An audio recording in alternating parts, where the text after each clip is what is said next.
জুলুমের মাত্রা যখন একেবারে সর্বশেষ পৌঁছিয়ে যায় তখন আল্লাহ বলেন আমি আর ছাড় দেই না, তখন আমি ধরি। ইন্নামা নুমলি লাহুম লিয়াজদাদু ইসমা ওয়া লাহুম আযাবুম মুহিন। মানুষের পাপ যখন পরিপূর্ণ হয়ে যায় তখন আমি আল্লাহ ওকে অপমানজনক শাস্তি দিই। 300 এমপি একবারে পালিয়ে যায়, এর চাইতে অপমান কি থাকতে পারে বলেন না কেন? এজন্য আমার মনে হয় এই 15.5 বছরে যত বিচার করেছে ওরা বিচারের নামে সবগুলো প্রহসন। কি বলেন? তারেক জিয়ার নামে যে মামলা দিয়ে তারে জেল দিয়েছিল কয় বছর? 9 বছর। তার সাজা ছিল কয় বছর? আপনারা কি কোন এলাকায় আছেন? নওগাঁ বগুড়ার পাশে না? কি করেন আপনারা? আপনার নেতার জেল কয় বছর দিয়েছে সাজা আপনি তাও জানেন না। 9টা বছর তারা সাজা দিয়েছিল এই উপদেষ্টারা। যারা এখন আছে এই সরকার আসার পরে আগস্টের 5 তারিখের পরে তার মামলা ঢিসমিস হয়ে গেছে। তার স্ত্রী জোবাইদা, তারও 3 বছর সাজা ছিল, তারটাও শেষ।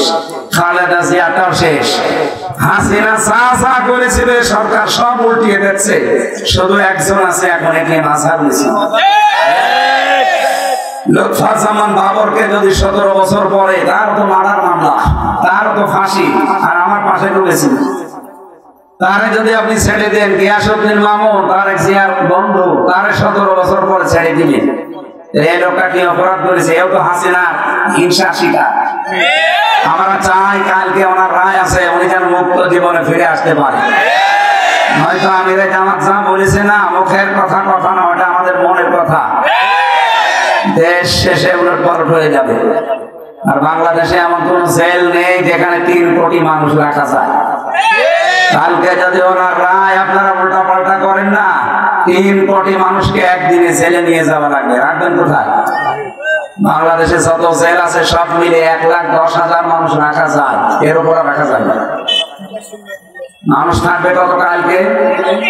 প্রধান উপদেষ্টার বাড়ি ঘেরাও করার আহ্বান জানিয়েছে জামাতের আমির ডাক্তার শফিকুর রহমান। 3 কোটি মানুষ সারা দেশ থেকে ওনার সাথে থাকবে। সবাইকে জেলে দেবেন না, এটি মাঝহারকে ছাড়বেন। এই নির্দোষ মানুষটার পক্ষে থাকা দরকার না?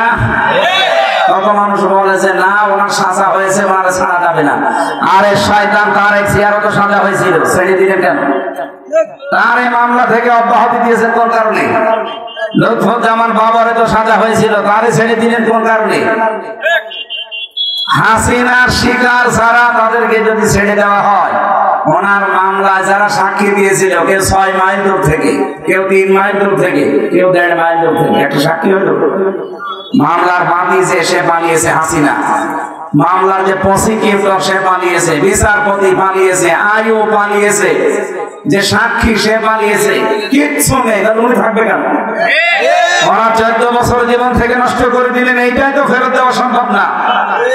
আমার মনে হয় আগস্টের 5 তারিখের পর থেকে ওনারে 1 সেকেন্ডও জেলে রাখা জুলুমের পরে জুলুম। আশা করছে এখানে রেকর্ড হচ্ছে, এই কারণে বলছি, তাম দুনিয়া যাচ্ছে। মাজলুমের পক্ষে কথা বলছি, আল্লাহ যেন কালকে ওনাকে মুক্ত জীবনে ফেরার তৌফিক দেন। যারা দায়িত্বে আছেন খুব হিসাব নিকাশ করে রায় দেবে। যদি উলট পালট করেন, দেশটা শেষে কি হয়ে যাবে গৃহযুদ্ধের দিকে আপনি নিজেও টের পাবেন না। অনেকে মনে করছে না আমরা শক্তিশালী। কিসের শক্তিশালী আপনি? 15.5 বছরের এত বড় দানবকে যদি এদেশের মানুষ ফেলে দিতে পারে, আপনারা কয়জন মাত্র? আশা করছি এই নিরপরাধ মানুষের পক্ষে সারা বাংলাদেশ থেকে এই কয়েকদিন আগে যে বিক্ষোভ মিছিল দেখিয়েছে, কালকে কিন্তু ফাইনাল। এরপরে আর বলা হবে না। উনি বারবার বলেছে বহু সময় দিয়েছি, আর সময় নেই। সবাইকে আপনি একরকম করবেন। বৈষম্যের শিকার যদি এখনো হওয়ার আগে এদের স্বাধীন হওয়ার দরকার ছিল কি? আগে যা ছিলাম তাই ভালো ছিলাম।